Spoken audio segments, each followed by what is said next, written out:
ఓం శ్రీ గురుభ్యో నమః. ఓం శ్రీ మహాగణాధిపతే నమః. అందరికీ నమస్కారం. ముందుగా అందరికీ Lakkaraju Muralidhara Rao astro and remedy channel స్వాగతం. ఈ వీడియోలో గురుగ్రహము వృషభ రాశి నుంచి మిథున రాశిలోకి సంచారం ప్రవేశించే కాలంలో వృశ్చిక రాశి వారికి ఎలాంటి ఫలితాలు ఉంటాయనే విషయాన్ని ఇక్కడ పరిశీలిస్తాం. ఈ గురుగ్రహము 15 మే 2022 నుంచి ఈ విశ్వాస సంవత్సరం అంతా కూడా మిథున రాశిలో సంచారం ఉంటుంది. ఈ సంచార సమయంలో ఎలాంటి ఫలితాలు వస్తాయో పరిశీలిస్తే ముఖ్యంగా ఈ వృశ్చిక రాశిలో జన్మించిన వారి నక్షత్రాలు విశాఖ 4వ పాదము, అనురాధ 1, 2, 3, 4 పాదాల వారు, అలాగే జ్యేష్ఠ 1, 2, 3, 4 పాదాల వారు జన్మించి ఉంటారు. వీరి పేరులోని మొదటి అక్షరాలు ఈ విధంగా ఉంటాయి. తో, నా, నీ, నో, నే, నో, యా, ఈ, యు అనే అక్షరాలు ఎవరి పేర్లు అయితే ప్రారంభం ఉంటాయో వారంతా కూడా వృశ్చిక రాశి కిందికి వస్తారు. ఇక వృశ్చిక రాశి వారికి దీర్ఘ సంచార గ్రహాలైన గురువు, రాహువు, శనులు ప్రతికూలంగా ఉన్నారు. గురువు అష్టమంలో సంచారము, రాహు అర్ధాష్టమంలో సంచారము, అలాగే పంచమంలో మీనంలో శని సంచారం. దీనివల్ల గోచారం ప్రకారం పూర్తిగా వ్యతిరేకమైన గ్రహస్థితి ఉంటుంది ఈ సంవత్సరం అంతా కూడా. చాలా జాగ్రత్తలు తీసుకోవాల్సిన అవసరం ఉంది వృశ్చిక రాశి వాడు. వ్యక్తిగత జాతకమును దశ అంతర్దృష్టు పరిశీలించుకొని చూసుకోవాల్సిన అవసరం ఉంటుంది. వాటిలో కనుక మీకు దశలు ఈ 3 గ్రహాలు బలంగా ఉంటే వ్యతిరేక దిశ పరిస్థితిలో ఉండకుండా శత్రుక్షేత్రాలు కానీ నీచలో కానీ అస్తంగత్వం కానీ కాకుండా షష్టాష్టక వ్యయాలలో పడకుండా ఉంటే మీకు ఇబ్బంది లేకుండా జరిగిపోతుంటుంది. దశాంతర దశలు కూడా చాలా ముఖ్యము. అనుకూల వయసులో ఉంటే ఇబ్బంది ఉండదు. ఇకపోతే వృశ్చిక రాశికి అష్టమ స్థానంలో గురువు ప్రతికూల ఫలితాలు ఇస్తారు. ముఖ్యంగా ఈ వీడియో గురువు యొక్క ఫలితాల గురించి తెలపడానికే చేయబడింది. పంచమ స్థానంలో శనిగ్రహం సంచారం కూడా ప్రతికూలంగానే ఉంటుంది. చతుర్థ పంచమాల్లో రాహు కూడా ప్రతికూలం. దశమ స్థానంలో కేతువు కూడా ప్రతికూలం. అంటే కేతు ఒక్కడే అనుకూలం, దశమ స్థానంలో కేతువు మాత్రం అనుకూలంగా ఉంటాడు. వృశ్చిక రాశికి సింహము దశమ స్థానం అవుతుంది, అందులో కేతు అనుకూలంగా ఉంటుంది. కాబట్టి అది మిత్రక్షేత్రం కింద చెప్పవచ్చు. ఇక గురువు శనికి శాంతులు జరిపించుకున్న ఎడల మీకు కొంత ఇబ్బందులు రాకుండా ఉంటాయి. ఇక శని జాతకంలో వక్రస్థితిలో ఉన్న ఎవరికైతే ఉంటారో గురువు కానీ శని కానీ వక్రస్థితిలో జాతకంలో ఉండే వాళ్ళకి మాత్రము గురు శని సంచారాలు చేసే కాలంలో వక్రస్థితిలో సంచారం చేసే కాలంలో మీకు అనుకూలమైన ఫలితాలు ఉంటాయి. ఈ విషయాలన్నీ కూడా వ్యక్తిగత జాతకాన్ని పరిశీలించి తెలుసుకోవాల్సిన విషయాలు. కాబట్టి ఇక్కడ ఇప్పుడు మే వరకు మీకు మనోధైర్యం సంపాదించుకోవడానికి బాగుంటుంది. గురుబలం ఉంది కాబట్టి కొత్త కార్యక్రమాలు కూడా ప్రారంభించుకోవడానికి అవకాశం ఉంది ఈ ఉగాది ప్రారంభం నుంచి మే వరకు. ఇక శాస్త్ర వచనం ప్రకారం గురుగ్రహం అష్టమ స్థానంలో సంచారించే సమయంలో ఎలాంటి ఫలితాలు ఇస్తాయో పరిశీలిస్తే చోరాగ్నే నృపభీతిశ్చ గాత్ర గాంభీర్య నాశనం నిష్ఠూరం సాహసం క్రోధమష్టమస్తే గురౌ భవేత్ అని శాస్త్రవచనం అన్నమాట. అంటే గురువు అష్టమ స్థానంలో సంచరించే సమయంలో చోరుల వలన అంటే దొంగతనాలు జరగడానికి అవకాశాలు ఉంటాయి. ప్రయాణాల్లో కానీ, ఇంట్లో కానీ, వాస్తుల విషయాల్లో కానీ. అగ్నిమూలకమైన ప్రమాదాలు, భీతి, భయము, రాజుల వలన తేజోహీనము.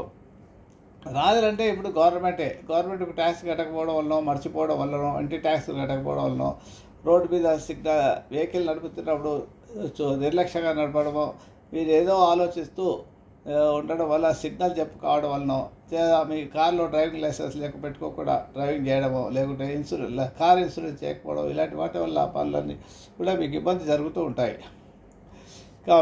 కాబట్టి ఇవి రాజుల వల్ల ఇబ్బందులు అన్నమాట. అధైర్యం, ఏ పని చేయాలన్నా భయం ఏర్పడుతుంది. అవుతుందో కాదో అనే భయం ఉంటుంది.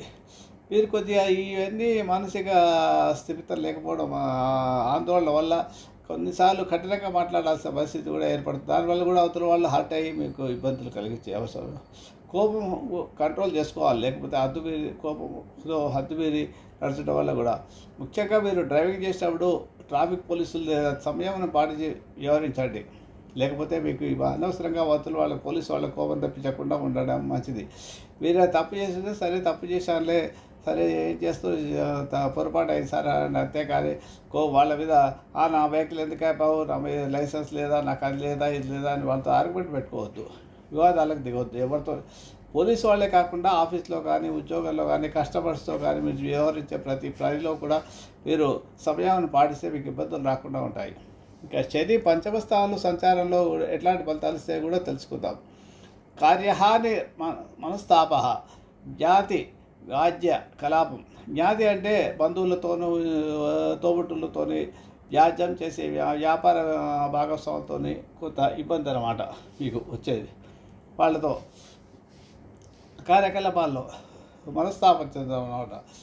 అలాగే హీన స్త్రీ సంభోగం, మనకంటే చిన్న జాతి వాళ్ళతో దూరంతో ఉండడం మంచిది. సంతాపం, దానివల్ల అనవసరమైన మనస్తాపం. పంచమస్తే భవేచ్ఛనవు, శని పంచమస్థానంతో ఉందో మనం చేసే ఏ ప్రయత్నం చేస్తున్నా అది నెరవేరకుండా ఆగిపోతుంది, కొంత ఆలస్యం అవుతుంది. బద్ధకం కూడా, శని పంచమస్థానంలో ఉన్నప్పుడు మనిషికి బద్ధకం ఏర్పడుతుంది ముఖ్యంగా. దానివల్ల మనం డిసిప్లిన్కి ఏర్పడతాము, సరైన సమయపాలన మెయింటైన్ చేయము, దానివల్ల నష్టపోతున్నాం.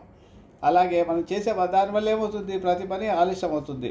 మనం చేసే ప్రతి ప్రయత్నం ఎగ్జామ్కి పోవాలనుకోండి, వాడు 10 గంటలకు ఎగ్జామ్కి వెళ్ళాలంటే ఒక 5 నిమిషాలు లేట్గా వెళ్ళినా కూడా వాడు అలో చేయలేదు అనుకున్నప్పుడు ఆ పరీక్ష రాయకుండా వస్తారు కదా. అట్లాగే టైం ప్రకారం ఆఫీస్కి వెళ్ళకపోతే ఆఫీస్లో లేట్ మార్క్ పడుతుంది, ఆఫీసర్ తిడతాడు, ఏదో మాట అంటాడు. తిట్టకపోయినా సరే ఏదో ఒక మన మనసు గుచ్చుకునే మాటలు అంటారు, దానివల్ల ఇబ్బందులు అవుతాయి కదా అలా. కాబట్టి మనం చేసే పని మీద కాన్సన్ట్రేషన్ తప్పుతుంది. కాబట్టి దానివల్ల మనోవిచారం ఎక్కువగా ఉంటుంది ఈ శని పంచమస్థానంలో సంచారం చేయడం వల్ల. కాబట్టి మనం కొద్దిగా సమయపాలన మెయింటైన్ చేస్తడం మంచిది, డిసిప్లిన్. అందుకే ముందే చెప్పాను, బద్ధకం వదిలించుకోవాలి ముఖ్యంగా ఈ సంవత్సరం. జాతులతో వ్యాజ్యములు అంటే పాలి వాళ్ళతో కానీ, తోబుట్టులతో కానీ కోర్టు కేసులు లాంటివి ఏమైనా ఉండే అవకాశాలు ఎక్కువగా ఉంటాయి, సంభవించే అవకాశాలు. నీచ స్త్రీ పరిచయం వల్ల, కొత్తగా స్త్రీలు ఎవరో మనకంటే చిన్న స్థాయి వాళ్ళతో వాళ్ళు వచ్చి మాట్లాడడానికి అయినా సరే వాళ్ళని దూరంగా ఉంచండి, కష్టాలు ఏర్పడతాయి, అనవసరంగా వాళ్ళతో ఇబ్బందులు వస్తాయి. కాబట్టి అటువంటి వాళ్ళని దూరంగా ఉంచడం మంచిది. ఇక రాహుగ్రహము, ఇక అష్టమ స్థాయి శని పంచమ స్థానంలోని ఫలితాలు. ఇక రాహుగ్రహం అర్ధాష్టమ స్థానంలో సంచారంలో చిత్తభ్రంశం, వాతరోగం, స్త్రీమూలచ్చ భయప్రదం, గమనే కార్యనాశంచ బంధుస్థానగో పడి. 4వ స్థానంలో రాహువు సంచారం చేయడం వల్ల వచ్చినప్పుడు మానసిక సమతుల్యత ఉండదు, ఏదో అస్థిరత బుద్ధి ఉంటుంది, శరీరము వాతాధిక్యంగా ఉంటుంది, స్త్రీ మూలకంగా కలహాలు ఏర్పడే అవకాశాలు ఉంటాయి, ప్రయత్న కార్యములు ఫలించకుండా ఉంటాయి, ప్రయాణాలు ఎక్కువగా చేయాల్సిన అవసరం ఉంటుంది, ప్రయాణంలో ఇబ్బందులు వస్తాయి. కాబట్టి ప్రతి 3 గ్రహాలు కూడా వ్యతిరేకంగా ఉన్నాయి కాబట్టి కొంత ఈ సంవత్సరం అంతా కూడా చాలా ఇబ్బందికరమైన వాతావరణం ఉంటుంది. కాబట్టి జాగ్రత్తగా ఉండడం మంచిది. అలాగే మనస్సౌఖ్యం, సదానందం, అభీష్ట సుఖ భోజనం, కర్మసిద్ధి, బలం, పుష్టిం, దశమ స్థానం యథపడి. అంటే దశమస్థానంలో కేతుగ్రహ సంచారం వల్ల ఒక్కటే మనకు ఈ 4 గ్రహాల లోపల కేతు ఒక్కడే మనకు అనుకూలం ఈ వృశ్చిక రాశి వారికి అనమాట. కేతువు దశమస్థానంలో ఉన్నప్పుడు మనస్సు సంతోషంతో ఉంటుంది, భోజన సౌఖ్యం ఉంటుంది, ఎల్లప్పుడూ ఆనందంగా ఉంటారు, శరీర బలము, కష్టములు తొలగిపోతా శుభ ఫలితాలన్నీ కూడా కేతు వల్ల కలుగుతాయి. ఇక ఈ సంవత్సరం ఆర్థిక పరిస్థితుల్లో అంతంత మాత్రమే ఉంటాయి. సంతానం లేని వారికి కొంత నిరాశ ఏర్పడే అవకాశాలు ఎక్కువ ఉంటాయి. సంచార ప్రయత్నంలో అంత ఆశ కలగడానికి అష్టమ గురువు కాబట్టి సంతాన కారకుడు గురువు అష్టమంలో ఉన్నాడు, అది కొద్దిగా ఇబ్బంది. దూర ప్రాంతాలకు ప్రయాణాలు చేసే ఎక్కువగా ఉంటాయి, ఎక్కువగా ప్రయాణాలు చేయాల్సిన పరిస్థితి వస్తుంది. వ్యాపారస్తులకు మాత్రం బాగుంటుంది, శారీరక శ్రమ ఎక్కువగా ఉంటుంది. చెవి, ముక్కు, గొంతు సంబంధించిన పాదాలు, మోకాళ్ళ నొప్పులకు, అనారోగ్య సమస్యలు ఇబ్బంది పెట్టే అవకాశాలు ఎక్కువగా ఉంటాయి. ఎందుకంటే 12వ స్థానం మీనరాశిలో శని సంచారం, 11వ స్థానం కూడా కుంభరాశి, మోకాళ్లకు, పిక్కలకు, పాదాలకు సంబంధించిన స్థానము మీనరాశి. కాబట్టి ఈ 2 స్థానాల్లో పాపగ్రహాలు ఉండడం అనేది, అలాగే అష్టమ స్థానంలో గురువు వాయుక్షేత్రం కాబట్టి మిథునరాశి, ఈ గొంతు నొప్పి, మోకాళ్ళ నొప్పులు రావడానికి అవకాశాలు, ముక్కు సంబంధించిన ప్రాబ్లమ్స్ రావడానికి అవకాశాలు. ఇప్పుడు కుజుడు కూడా కర్కాటక రాశిలో ఉన్నాడు, అది కూడా కొంత ఇబ్బంది, వృశ్చిక రాశి లగ్నాధిపతి కూడా. కాబట్టి వీటి వల్ల కూడా మీకు ఈ రకమైన చెవి, ముక్కు, గొంతుకు సంబంధించిన పాదాలకు, మోకాళ్ళకు వచ్చే అవకాశం ఉంటుంది. దంపతుల మధ్య సఖ్యత బాగానే ఉంటుందని చెప్పవచ్చు. ఇకపోతే ధన కుటుంబాధిపతి పంచమాధిపతి అష్టమ స్థానంలో ఉంటాడు. అష్టమ స్థానం అంటే కష్టాలు, అష్టమం అంటే నష్టము కష్టాలే. కాబట్టి ముఖ్యంగా భార్య వైపు భార్య సంపాదన సూచిస్తుంది, భార్య అత్తగారి ఆస్తిని సూచిస్తుంది. కాబట్టి ఆ స్థానం అనుకూలమైనది కాదు. అటువంటి స్థానంలో గురువు అష్టమ స్థానంలో ఉండడం వల్ల గురుబలం లేదు. కాబట్టి ఈ సంవత్సరము ఉద్యోగం ప్రారంభంలో ఉద్యోగం పోగొట్టుకోవడము, ఏదో ఉద్యోగం బయట సంపాదించుకుంటే చాలా డబ్బులు వస్తాయని చెప్పి ఉన్న ఉద్యోగాన్ని విడిచిపెడతారు కొందరు. అలా చేయకపోవడం మంచిది. చాలా వరకు ఉద్యోగం విడిచిపెట్టకుండా ఎంత కష్టమైనా సరే అదే ఉద్యోగం చేయండి. ఉద్యోగం పోగొట్టుకుంటే మళ్ళీ దొరకడం, మళ్ళీ సంపాదించుకోవడం కష్టం కొంతకాలం, ఒక సంవత్సరం పాటు. అప్పుడు ఉద్యోగం పోయింది అనుకోండి, దైన్యమైన పరిస్థితి అనుభవించి మరొక ఉద్యోగం కొరకు చాలా ప్రయత్నం చేస్తే కానీ లభించదు. ఉద్యోగస్తులకు కొంత ఒత్తిడి ఆటంకాలు ఉంటాయి, కానీ అదే అయినా సరే తట్టుకోండి. దాన్ని కోర్టుకు సంబంధించిన ప్రతిబంధకాలు ఏర్పడతాయి. కాబట్టి శత్రుబాధలు తగ్గాలంటే లక్ష్మీనరసింహస్వామి ఆరాధన చేయండి. తప్పకుండా మీకు ఉగ్రం వీర మహావిష్ణు జలంతో సౌతం శివం భీషణం భద్రం మృత్యు నమామ్యహం అనే స్తోత్రాన్ని 27 సార్లు జపం చేసుకోండి రోజు. సుబ్రహ్మణ్య స్వామి స్తోత్రాన్ని అయినా జపం తత్పురుషాయ దేహే మహాసేనాయ దివి తన్నో షణ్ముఖ ప్రచోదన గాయత్రి సుబ్రహ్మణ్య గాయత్రి 27 సార్లు జపం చేసుకోవడం వల్ల మీకు కొంత శత్రువాలు తగ్గుతాయి. మంగళవారాలు అభిషేకం చేయించుకోండి సుబ్రహ్మణ్య స్వామికి. ఇక గురుని అష్టమ సంచారం వల్ల అనారోగ్యానికి గురైన కూడా ఇబ్బందులు రాకుంటుంది. ఆయుష్కి ఎలాంటి ఇబ్బంది ఉండదు, కానీ చిన్న చిన్న అనారోగ్యంతో చెప్పి రావడానికి అవకాశాలు ఎక్కువ ఉంటాయి. ఆదాయం పెరుగుతుంది, ఎందుకంటే స్టాక్ మార్కెట్లో పెట్టుబడులు అష్టమ స్థానం అంటే రియల్ ఎస్టేట్ బిజినెస్ సూచిస్తుంది, స్టాక్ మార్కెట్ సూచిస్తుంది. కాబట్టి అన్ఎక్స్పెక్టెడ్ ఇన్కమ్ను కూడా సూచిస్తుంది. కాబట్టి ధనకారకుడు ఆ అష్టమ స్థానంలో ఉండడం చేత మీకు కమ్యూనికేషన్ స్కిల్స్ ద్వారా కానీ స్పీచెస్ ఇవ్వడం ద్వారా కానీ మంచిగా లెక్చర్స్ ఇవ్వడం కానీ ఏదో రకంగా అన్ఎక్స్పెక్టెడ్గా రావడానికి అవకాశం ఉంటుంది. పెట్టుబడులు స్టాక్ మార్కెట్లో పెట్టుబడి పెడితే లాభాలే ఉంటాయి, పెద్ద నష్టమే ఉండదు. అవివాహితులకు వివాహ ప్రయత్నాలు ఎవరైతే చేస్తున్నారో యువకులకు వాళ్ళ వివాహ ప్రయత్నాల్లో విజయాలు లభించే అవకాశం ఉంటుంది ఈ సంవత్సరము. వృత్తి విషయాలు ఆశాజనకంగా ఉంటాయి. బలమైన స్థిరమైన ఆర్థిక పరిస్థితులు కొంతకాలం ఉంటాయి, తర్వాత ఇబ్బందులు వస్తాయి. చివరిలో వివిధ మార్గాల్లో సంపదను పొందడానికి అవకాశాలు ఎక్కువగా ఉన్నాయి ఈ సంవత్సరము. భార్య వైపు నుండి ఆస్తులు కానీ ధర కానీ కలిసి వచ్చే అవకాశాలు కూడా ఉన్నాయి. రాహు సంచారం ప్రభావంలో ఛాతీకి సంబంధించిన సంబంధమైన వ్యాధులు వచ్చే అవకాశాలు ఎక్కువగా ఉంటాయి. వృశ్చిక రాశి వారికి కేతువు దశమ స్థానంలో ఉండడం వల్ల వృత్తి అనుకూలంగా ఉంటుంది. ఉద్యోగ విషయాల్లో ఒత్తిడి ఉంటుంది, కానీ ఉద్రిక్త సంఘర్షాలు ఉంటాయి కొద్దిగా, అయినా సరే తట్టుకోగలుగుతారు. విదేశీ ఉద్యోగం అవకాశాలు ఎక్కువగా ఉన్నాయి. కుటుంబ సభ్యుల మధ్య ప్రేమాభిమానాలు ఎక్కువగా ఉంటాయి. తండ్రి తరపు వారికి ఆరోగ్య సమస్యలు ఇబ్బంది పెట్టవచ్చు. ఈ గణపతి లక్ష్మణస్వామి సుబ్రహ్మణ్య స్వామికి ప్రతికూల పరిస్థితులు తగ్గిస్తుంది. గణపతికి రోజు కొబ్బరి నూనెతో దీపారాధన చేయండి. ఓం కం ఐ గణపతి అని మంత్రాన్ని రోజు జపం చేసుకోండి. ఈ రాశి వారికి అదృష్ట సంఖ్య 9. ప్రమోషన్స్తో కూడిన బదిలీలు ఉంటాయి. బదిలీలు కావడం వల్ల కుటుంబం దూరంగా వెళ్ళడం వల్ల ఇబ్బందులు వచ్చే అవకాశాలు ఎక్కువ ఉంటాయి. కావాల్సిన ప్రదేశాలకు బదిలీలు వచ్చే అవకాశాలు కూడా ఉంటాయి కొందరికి. గృహ లాభాలు, కుటుంబ సౌఖ్యం ఉంటుంది. ఉద్యోగంలో మార్పు ఉంటుంది. ఉద్యోగం నుంచి గోచరం అవుతుంది. స్థానచలనము, గృహ మార్పులు తప్పవు. రాజకీయ నాయకులకు అంత అనుకూలంగా ఉండదు. గురుబలం లేదు. మాట్లాడేటప్పుడు జాగ్రత్తగా వినకపోతే వేరు ఇబ్బంది పడే అవకాశాలు, మీకు చెడ్డ పేరు వచ్చే అవకాశాలు ఉంటాయి. కళాకారులకు లాభదాయకంగానే ఉంటుంది. ఆకస్మికంగా ఆకస్మిక లాటరీల ద్వారా ప్రయోజనం చేకూరే అవకాశాలు ఉంటాయి అష్టమ గురువు కాబట్టి. వ్యవసాయదారులకు అంత అనుకూలంగా ఉండదు. గతంలో విడిపోయిన వారు కలుసుకుంటారు.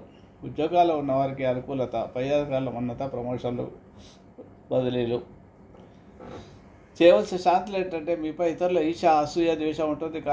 కాబట్టి శనికి జపము, దాన హోమాలు చేసుకోండి. శనివారం నియమాలు పాటించండి. శనివారం రోజు హనుమాన్ చాలీసా పారాయణము, దుర్ముహూర్తంలో ఆంజనేయ స్వామికి ఆరాధన, సంవత్సరాంతం పితృకార్యాలు చేయవలసిన పరిస్థితి కూడా వచ్చే అవకాశాలు ఎక్కువగా ఉంటాయి. పెద్దల ఆరోగ్యం జాగ్రత్తగా కాపాడుకోండి.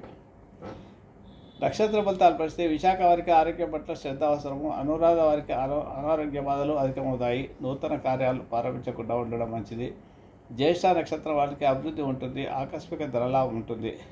కుటుంబంలో సుఖశాంతులతో లభిస్తాయి. ధనధాన్యాభివృద్ధి ఉంటుంది. విద్యార్థులు విజయాన్ని సాధిస్తారు.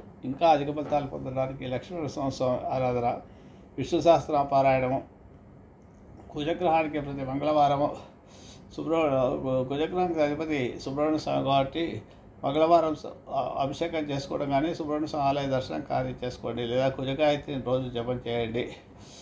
అలాగే లక్ష్మీ నరసింహస్వామి కరావళ స్తోత్రం పారాయణ చేయగలిగితే మంచిది. ఇన్ని చేయాలని కాదు, ఏదో ఒకటి ఇందులో. మంగళవారం సుబ్రహ్మణ్య స్వామి అభిషేకము, షష్ఠి రోజు కూడా ప్రత్యేకంగా అభిషేకం చేయొచ్చు. అప్పుడప్పుడు రక్తదానం చేస్తే కూడా మంచిదే. కుజగ్రహ జపం చేసుకోండి. గణపతికి కొబ్బరితో దీపారాధన చేయండి. నెలకు ఒకసారి రుద్రాభిషేకం చేసుకోవాలి. రోజు దుర్గా సప్తశతి పారాయణ చేసుకుంటే అన్ని రకాల దోషాలు తొలుగుతాయి. అనారోగ్య సమస్యలు ముఖ్యంగా తొలుగుతాయి. రాహుగ్రహ దోషాలు తొలుగుతాయి. దక్షిణామూర్తి స్తోత్ర పారాయణం వల్ల గురువు భగవాన్ అనుగ్రహం కలుగుతుంది. రావి చెట్టు ప్రక్షాళన చేయడం, శనివారాల్లో రావి చెట్టు తాకవచ్చు. అలా చేయడం వల్ల మీకు ఇబ్బంది ఉండదు. దానివల్ల గురువులను ఆరాధించండి, పెద్దలను గౌరవించండి, ముసలి వాళ్ళని గౌరవించండి, వాళ్ళకి కావాల్సిన సహాయం చేయండి. దానివల్ల మీకు గురువు బలం పెరుగుతుంది. ఓం నమః శివాయ పంచాక్షరి 105 సార్లు జపం చేసుకోండి. శని ప్రతికూలంగా ఉన్నాడు కాబట్టి హనుమాన్ చాలీసా పారాయణ చేసుకోండి. శని భగవాన్ అనుగ్రహం వస్తుంది. అందరికీ ఆయురారోగ్యాలు, సుఖ సౌఖ్యాలు ప్రసాదించాలని భగవంతుని ప్రార్థిస్తూ ముగిస్తున్నాను. శుభమస్తు.